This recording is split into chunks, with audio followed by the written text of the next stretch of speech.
Tate Chronicles now transmitting.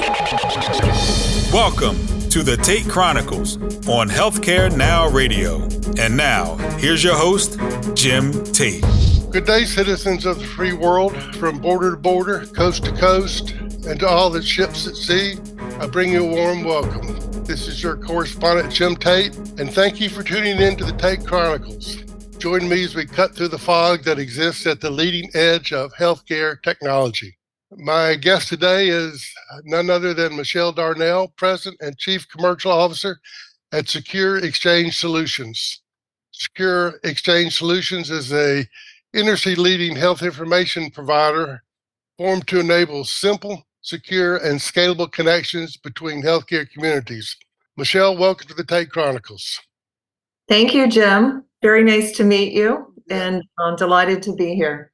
You know, some of the first things before we kind of take on the whole issue of interoperability, which we're going to at least touch on some of the high points and challenges, is I want to know a little bit more about the work that's done and services provided by Secure Exchange Solutions.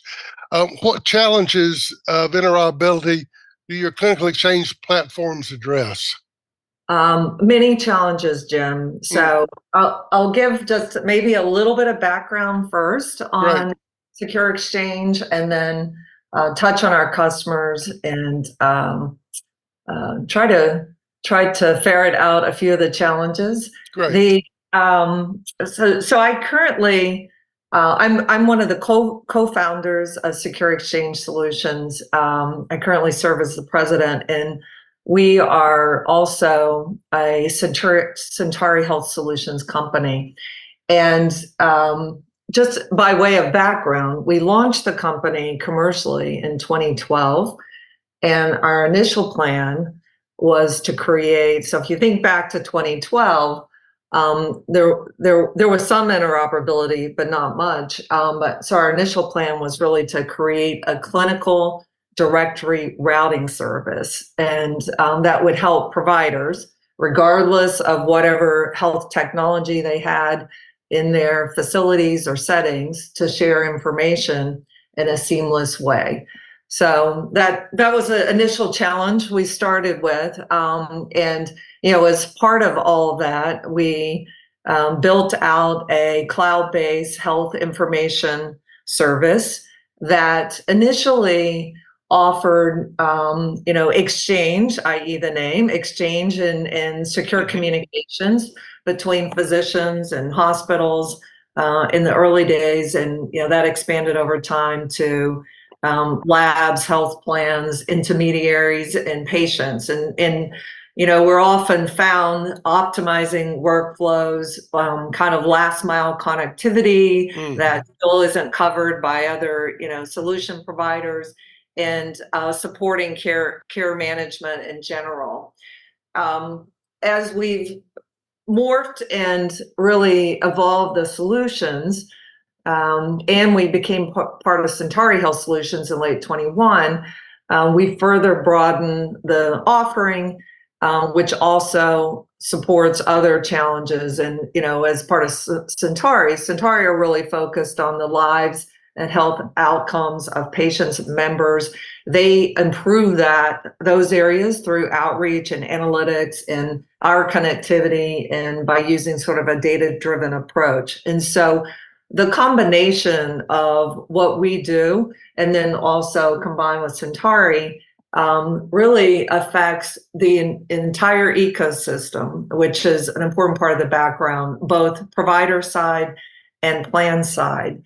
And so to touch on challenge areas, our customers range really across a very broad spectrum of users, all the way from the very small mom and pop, primary care physician office, might be one, two-stop shop, all the way up to major, global health systems that support many facilities, hospitals, the whole network.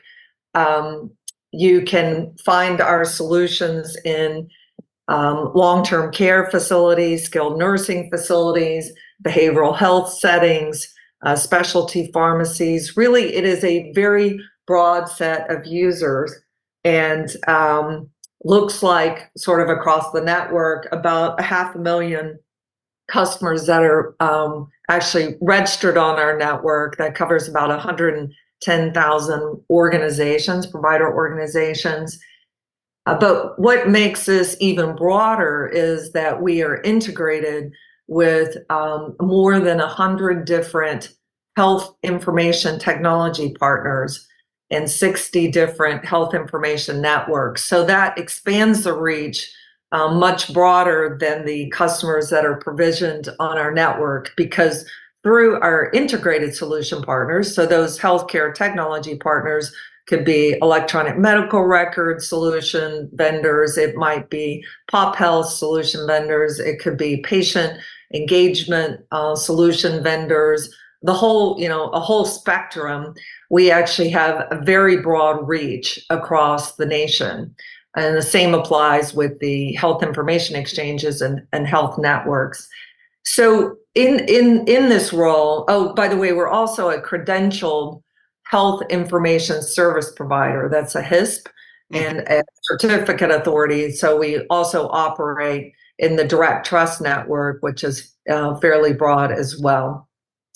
So on back to your question though, Sure. about challenges, the sorry, I had to come back to the question here. Sure. I would say at the core, we're often helping providers reach gaps around care transitions and care management, and that might just be by basic bidirectional exchange. Our alerting platform, which is called Notify, helps us really provide more intelligence to the exchange and solve some very specific problems. So in the Notify offering, we are monitoring patients or members, and we're also communicating to providers about critical health events. And so that's important because of a number of different things. If I'm on the provider side of the equation, I want to ensure that I have a challenge about ensuring that downstream providers, long-term care, post-acute care, even home services, have some indication of what's going on with the patient and are alerted that the patient was actually admitted into a facility. Some event happens in the middle and then discharge. And so our Notify alerting solution is actually helping with care transitions, care management, patient monitoring, and then also today, provider engagement, because we're using that same network to deliver critical gap information also to the provider that's useful in terms of actionable insights on a patient that enters their office.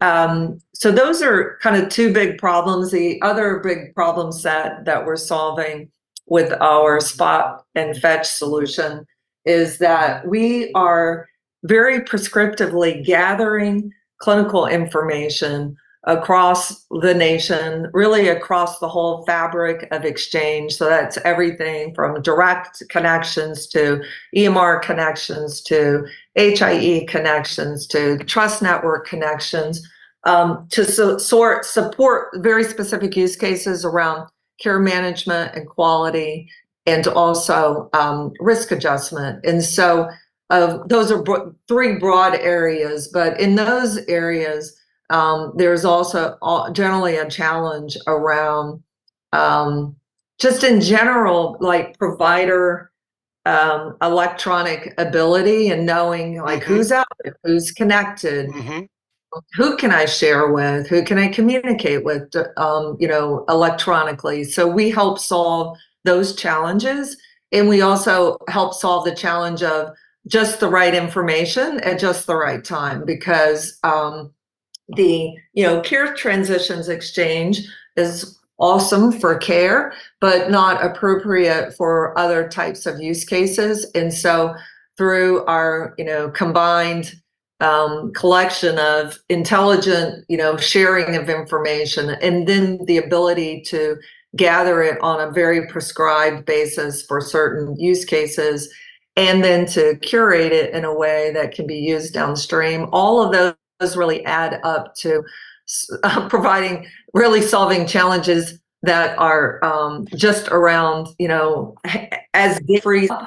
That's great, but on each end, everybody's got their own workflows, their own systems, their own enterprise systems that don't all really speak the same language, right? Right, Michelle. And that's kind of a question I have, and kind of the customization, because interoperability and your work exists within a framework that is also affected by regulatory compliance and federal legislation and ONC and CMS rules. And so there are folks out there who are FHIR enabled. There are folks out there on the network who maybe have the capability to generate a CCDA, but maybe have never done it. And now we've got TEFCA coming in. So it's a lot different than picking up my phone and calling a phone number in California and somebody can answer. So how much customization is needed depending on the level of, technological advancement these different entities have? Right. Well, I think we've been a long time champion of standards and a standard-based approach. So we sort of live and breathe in that, those standardized exchanges in the early days. If you recall, there were, many of these HL7 exchanges and interfaces across the network, and the CCD has been a valuable add, the CCDA, and of course, as we move to US CDI, it even gets better and better and better in terms of the content of the structured information. So we, as an intermediary, live and die by the ability to, sort of engage and gather in a structured way, data in a standardized way, same, whether it's FHIR or through an API access or through, another maybe more legacy integration. We are still operating as an exchange network. We're often operating in structured data, and we may combine that with unstructured information because that's all we can find in some cases. But, it's, we generally are sort of operating in this structured way. On the customization front, I think what we found is that we really tried to promote on both sides that standardization is where this is all moving. Let's move you as much as possible to a standard approach. But even as we say that, while the information we may be able to share intelligently out of an EMR, and it comes out in a structured fashion, the receiving party maybe doesn't have an EMR, or perhaps they are not, they have an enterprise system or some type of analytics system, and haven't yet figured out how to configure that to bring inbound, clinical data in a structured format. So that's where we really bring some value, whether it is, it's a home care delivery nurse that needs the information routed securely in an encrypted package, but viewable in a way that's understandable because they don't have an EMR system. We bring value in that area. If it's an enterprise system, perhaps that is looking at care management and care coordination, and all of their care management nurses are using their enterprise application for that. We'll, move the data down. We may need to push it via FHIR, or we might need to push it in a different mode so that and map it in a different way so that it gets into the receiving system, in the right way, or whether we're transmitting and then transforming the information back into a structured format so a provider downstream can actually receive it inside their EMR system, because in some cases that's a great powerful pathway that we can use as well to solve problems, so that what is received is actually actionable and not just a set of information that gets stuck in some messaging inbox. Exactly. Let me mention to our audience, if you're just joining this podcast, I'm Jim Tate, and you're listening to the Tate Chronicles. My guest today is Michele Darnell of Secure Exchange Solutions, and the topic is interoperability. Michele, I'd like to kind of turn and get some commentary from you or your thoughts on kind of some high-level things about interoperability. The first thing I'd like to hear your response to is, where are we in the issue of patient identification? Has that been solved? Are we able to tell who the patients are that we're trying to aggregate data about? I would say that I would say that the problem still exists, Jim. But so it's important to partner with organizations that can help you with the problem, right? Patient identification, especially as you look at reaching across the aisle and collaborating, collaboration, for example, in value-based care between providers and payers, not just in the provider setting, becomes even more important, right? And so patient identification, it's important to have the right technology that supports the ability to understand not only, who the patient is and what demographics are associated with the patient, but also to be able to align and attribute patients to providers. And so through our alerting solutions and also our retrieval solutions, we're combining a number of different technologies to support what is maybe already been identified through sort of the network, but yet that we need to further identify and associate and attribute to a provider who might be receiving some information about a patient. So it's I don't think this because we haven't moved to any single patient identifier, et cetera. So we will continue to need to support this with technology that can understand who the patient is, understand the demographics about the patient, be able to attribute the patient to the provider and align the patient with that provider and share information on that part to ensure that we're sharing the right information at the right time. Another topic that I don't know if I would say I worry about it, but I certainly think about it from time to time, is providers, if in an attempt to make the interoperability domain as robust as possible, they could become overwhelmed or with information. There could be too much information. You have any thoughts about that, or have you seen that happen, or what can be done about that? I'm just thinking, if you open the faucet and you get too many encounter summaries or procedure notes, too much more than you possibly want, provider might ignore important things. And I don't know if AI will be able to take all that stuff and just get it concise. I mean, what are your thoughts about that, Michele? Yeah, well, I think it is it's like provider fatigue. Yes. And I'm always talking to my to our customers and partners in the industry, and it's a real problem, because the more data that's available, that's great, but then that also often especially creates data that gets shared maybe automatically that is not viewed as useful, or the data is too long and too complex to be useful, and so therefore it gets ignored.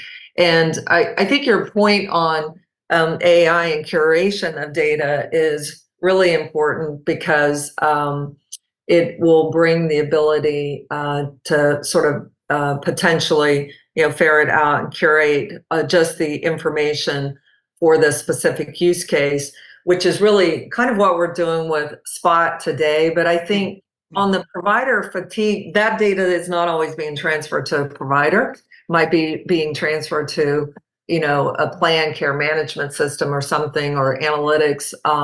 But on the provider front, we've found, and this is something that we coach and educate all of our customers who are using Notify, especially, is that you need to be able to really fine tune the information exchange, even alerts that are important and they're critical, but they need to be fine tuned for your for your receiving party has subscribed in to receive these alerts from you.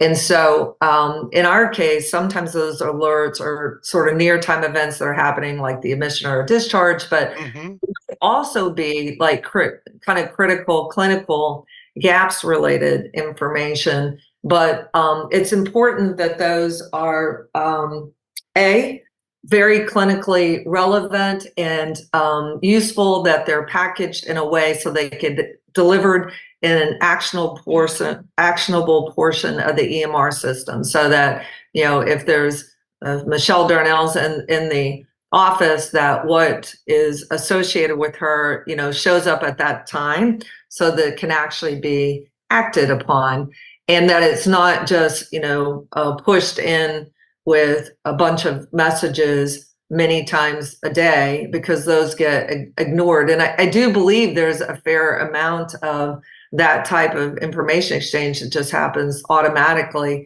for example, between EMR systems. So it's very important that the information that's shared have clinically relevant, summarized, and kind of curated data for the specific use case. That makes so much sense to me, Michele. Really the workflow or the process around it, because we definitely want to see the important information. We don't need to see all the other stuff. And if there's too much of the other stuff, just on a human level, it's going to be, the threshold of paying attention.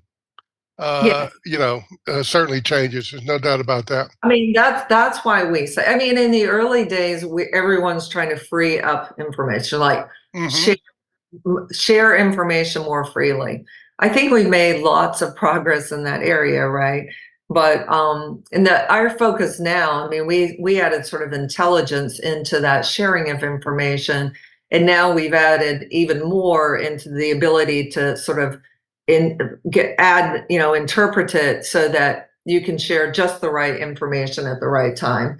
And that is important. It'll continue to be important, right? Because as more and more data comes, like whether that's from your EMR system or from your medical device or from your wrist or whatever your Apple Watch that you're wearing, more and more data becomes available. So we need to constantly be able to refine it, to interpret it, and to deliver just the right amount at the right time, right frequency, so that parties know what is good and actionable information. That's I think a challenge we all will continue to face. It won't go away.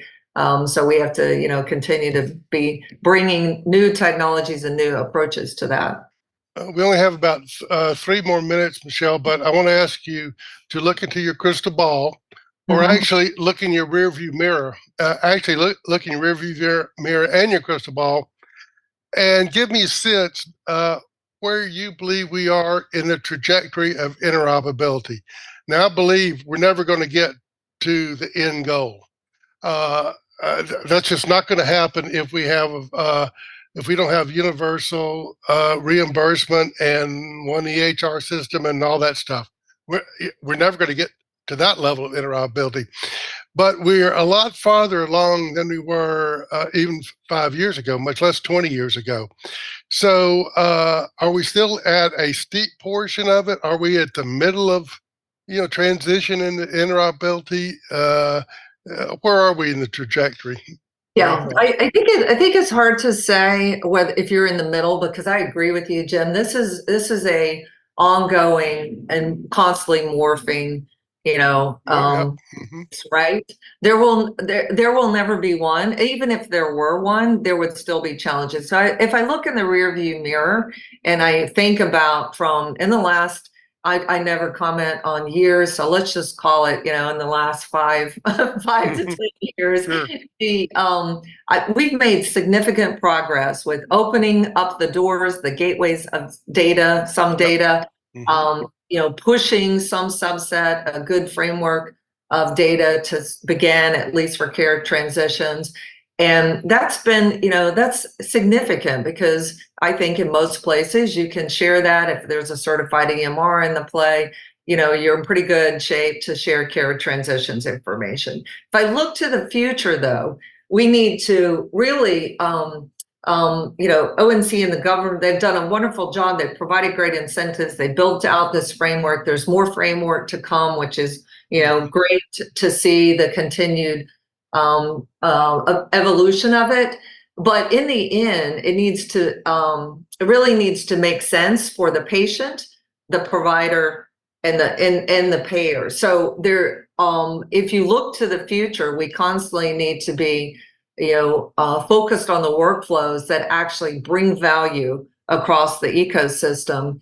And that to me is what can drive the continued innovation that will be required, even as we add new trust networks in, we add new, common agreements. There will continue to be more and more of a need for value-added services, for data interpretation, for additional exchange with parties or devices that are not able to receive the information. That will continue. So I'm not sure I answered your question. But you did. Say we're middle of the way there, because I'm not sure that there's an end to it. I think we've got a lot of the piping in place, and water's starting to flow through those pipes. So we know that. But Michele, we're almost out of time. But before I let you go, if our listeners want to find more information about secure exchange solutions, services, and products, how can they find out more? Yeah, they can reach us info@secureexsolutions.com. We're also, you'll find us on LinkedIn, on Twitter, social media, and we'd love to hear from your listeners. And, we've got a great team of people who get super high marks for their interest and passion on solving a lot of these problems that aren't apparent generally on the surface. But I'd encourage them all to contact us today, and we'll be happy to help with any of their interoperability problems. And if folks didn't capture that URL, just Google Secure Exchange Solutions. That'll take you right there. Well, to our audience, thanks for joining me on this episode of Tate Chronicles. I offer a special salute to my guest today, Michele Darnell of Secure Exchange Solutions. Michele, thanks for coming aboard today. Thank you, Jim. Happy New Year. Thank you. You can find more information on this show's program page at healthcarenowradio.com. That's healthcarenowradio.com. Until we meet again, here's wishing you smooth sailing and safe harbors. Tate Chronicles transmission ending now.